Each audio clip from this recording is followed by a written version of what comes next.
Kwanza baba, pole kwa msiba. Asante. Na ningependa kufahamu jina lako na jinsi ambavyo ulizipata taarifa za msiba huu mzito ambao umegusa familia yako na kijana wako pamoja na mkweo.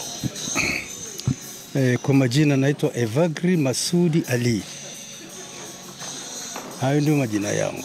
Habari za kupata msiba, kijana wangu Joseph Masudi alinipitia asubuhi. Wakati ninapomuuliza hali za mwamko, akaniambia tumeamka lakini si salama. Si salama vipi? Bwana mdogo kavamiwa, amepigwa mapanga, anatoka damu sana, kwa hivyo nakimbilia huko.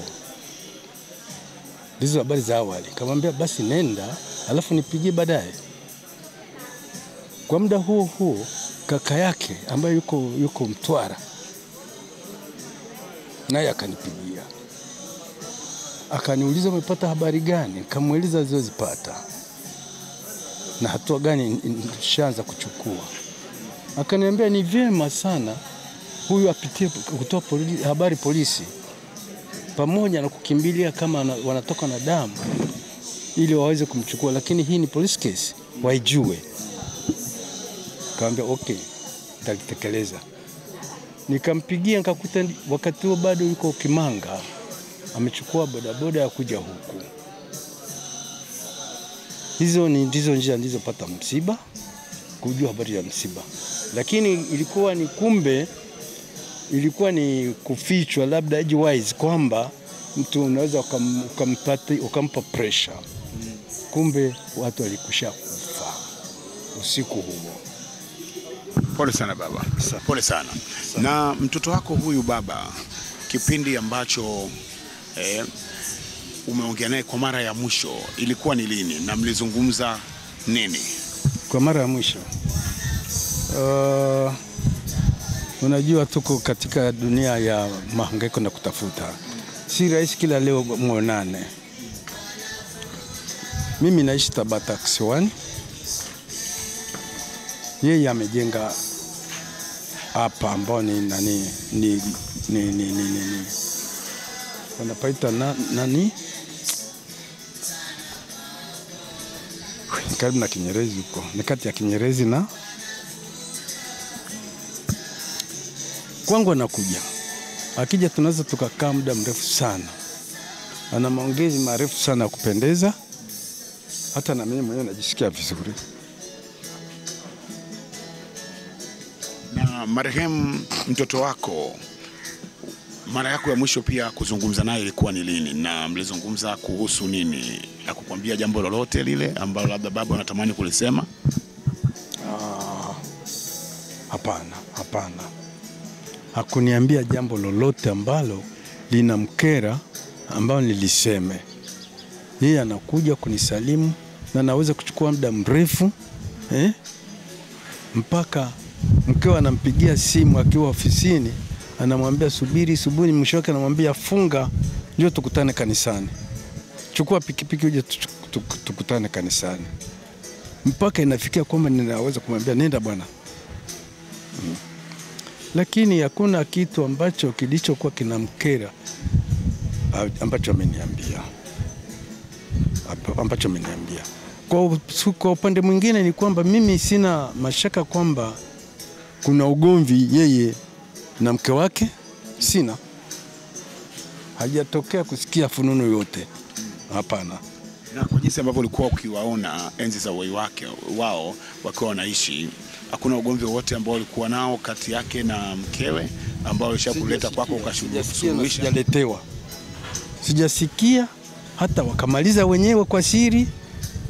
Sijasikia wala sijaletewa kwamba baba mwanao anafanya hivi au baba either kwa upande wa mume au kwa upande wa mke. Mbona wanaleta, lakini sijaletewa kwake. Na wanashirikiana vizuri katika shughuli zao. Na kijana wako huyu ambaye ametangulia mbele ya haki pamoja na mkwe wako walikuwa wakishughulika na nini haswa kazi zao? Ni wafanyabiashara. Walikuwa wakifanya biashara gani? Marehemu wana maduka mawili moja liko Makuburi, jingine liko Tabata pale karibu na Mwananchi. Kwa hivyo duka la Tabata yuko marehemu Kamwana na wifi yake msaidizi wake. Maeneo Makuburi yupo yeye na mwanae ambaye alikuwa aondoke jana kwenda nyumbani kuchukua cheti chake cha kumaliza form 4 na instruction ya kwenda kuanza form 5. Ndio maana hawakufika wote kwa nyumbani kwa pamoja. Nimekuambia kwamba walifika, mama alitangulia ndani na baadaye baba alipoingia, na ina maana likamkuta huko. Watoto hawakujua, umejua asubuhi. Kwa jinsi baba ambavyo ulipata taarifa ukaja ukashuhudia mili ya wapendwa wetu, kwamba ulikuta tayari hali iko mbaya, kwa maana washafariki dunia na polisi wakiendelea na uchunguzi wao, labda wewe ukiwa hapa kama baba sasa, wakati unaendelea kuchunguza hapa na pale, nini uligundua?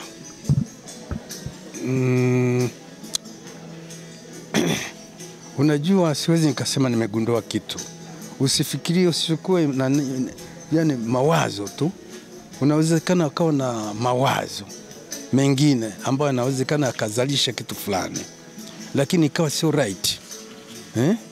Hizo ni fikira tu. Huwezi kuziingiza katika jambo ambalo hujalifanyia uchunguzi. Unaweza kuongea tu maneno hata ya utani au watani. Kwa mfano, mtu anaweza kukuambia Mr. Sindio Gobson sinani, nani anakuloga bwana? Yule dada anakuloga bwana. Mnakaa pamoja, mnafanya kazi pamoja, lakini anatafuta cheo chako. Lakini kumbe ni utani tu. Na huna hakika na hivyo. Kwa hivyo hilo huwezi kulichukulia kwamba litoe hadharani kwamba wale wanalogana. Hizo ni mia toko. Natamani kujua makuzi ya marehemu, kwa jinsi ambavyo ulikuwa umemlea na tabia zake, alikuwa ni kijana wa namna gani kwa upande wako, kwa mtoto wako wa kiume huyu ambaye ametangulia mbele ya haki? Huyu mtoto amekulia katika sehemu mbili.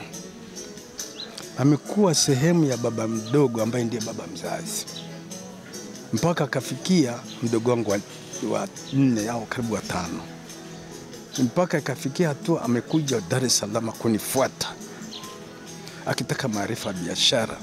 Amechoka nyumbani alikuwa anachunga ng'ombe zao na baba yake na kufanya biashara ya bodaboda, kuchukua vitu Kenya na kuja kusambaza kijijini pale Kisangara yote, hata nyumba ya Mungu.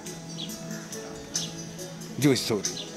Kwa hivyo nilikuwa natoka mpakani kule kwa njia za panya, anapita kijiji kinachoitwa Toloha. Akifika Toloha, maana alisomea kule na ndugu zangu upande wa mama, marehemu mama yangu mzazi. Akifika pale anakuta saa zimeisha, anaamua lale. Kesho yake anakuja, akija ana mahesabu yake, lakini ananiambia mara nyingine anakuwa na mizigo yangu, lakini nategemea ninakuja nyumbani asubuhi na leo ndio mchungi. Sasa baba sasa naona si nitaendelea, nataka nihamie huku.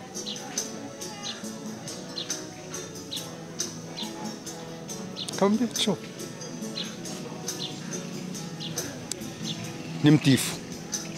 Mpaka hapa ni kwamba ni mtifu, nilikaa naye vizuri. Alilima kuna Ifakara. Kule na mdogo wangu wa kike pia alikuwa mwalimu mstaafu. Alishindwa, akasema kulima ni hasara, ananunua mazao. Akawa ananunua mazao, mipunga nini, akaanza biashara ya kuuza vyakula. Mimi sijamwona na tatizo. Ni mambo ya watoto na tamaa ya watoto katika kutengeneza historia ya maisha yake baadaye. Ndio ilimpa tamaa kwamba nikikaa karibu na baba mkubwa labda nita success. Na ndivyo ilivyokuwa. Na mkwe wako pia, kwa jinsi ambavyo tangu uanze kumfahamu yuko kwenye ndoa na marehemu mtoto wako, alikuwa ni mwanamke mwenye tabia gani akiwa hapa nyumbani na majirani zake pia? Unajua, sifa njema inaenda na sifa chafu inaenda. Huyu ni mtu ni wa kawaida, ni watu wa kawaida, kwa sababu wao wako Bonyokwa hapa, mimi niko Tabata Kisiwani. Kwangu nimeshaeleza kwamba ni watu wazuri, ni watiifu. Kama nilivyokuambia kwamba anaweza kutoka kumwacha mama na kuja kushinda na mimi. Tunaongea yale mazuri, sijaletewa lawama. Sasa siwezi kujua kingine. Ningesikia tu kwamba kuna matatizo, hapo ningechukua, lakini sijasikia kwa kipindi hicho. Kama matatizo yao ya kibiashara yanawezekana yakatokea, lakini si matatizo ya kuweza kuharibu CV yake. Kwa sababu kama wewe unafanya biashara, unafanya kazi, hata kama unalima, utakuwa unalinda mali yako, unaendeleza mali yako. Kama ni shamba lako, utapigana na ngedere wasiingie, au nyani wasiingie, au nguruwe wasiingie kuharibu. Finish. Sasa hiyo huwezi kusema ana tabia mbaya. Kama una mtu anafanya kazi ukaona kazi haendi vizuri, pengine wakaachana bila matatizo, bila ugomvi, hiyo si tabia mbaya. Na mnatarajia kufanya lini mazishi? Mpaka sasa wale vijana ambao tuliwapanga waende na kuna wale askari kule barracks wamerudi, lakini hatujakaa kiti, hatujakaa pamoja kuulizana vizuri. Lakini ninachoelewa ni kwamba tunaweza kuchukua mwili hata leo au kesho Jumamosi jioni, tunaweza. Na tukifanya hivyo tutajua tutazika lini, pamoja na kushirikiana na parokia ya hapa, pamoja na kushirikiana na kule nyumbani. Hapa tunategemea kukaa saa 10 vikao cha wazazi, cha wafiwa wote, na wale watu wa kijijini, na wale watu wa kijijini kule wote ambao wako Dar es Salaam. Rai yako ni ipi kwa tukio hili la msiba mzito ambao umeikumba familia yako baba? Mimi rai yangu,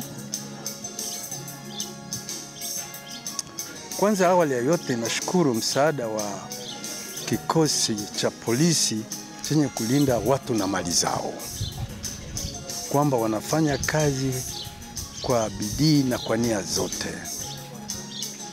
Kwanza kikosi tulichokuwa nacho asubuhi, na baadaye kuja mkuu wa mkoa RPC na mkuu wa mkoa wa upelelezi na mkuu wa wilaya. Baada ya kikosi kutoka Stakishari kuondoka, ila walibakisha mmoja kwa sababu mkubwa asema anakuja.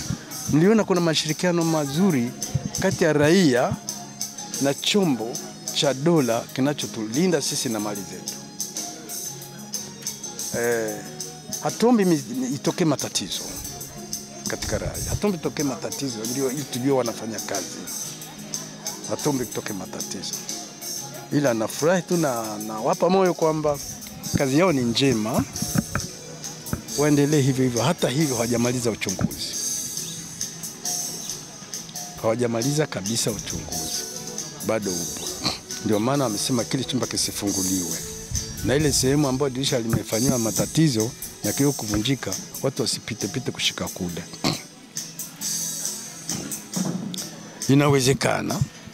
Inawezekana, wanasema kikulacho kinguni mwako. Inawezekana. Hii una maana gani? Lakini hii kikulacho, mwananchi, mvunjaji ni mwananchi. Haiwezekani mtu akatoka Shinyanga huko au akatoka Kigoma huko bila kujua chochote au bila kuwa na ukarimu na yeye au kufanya mahusiano na shughuli yoyote, aje kimbilia na kuvunja. Huenda kuna sababu, lakini mimi na wewe huijui.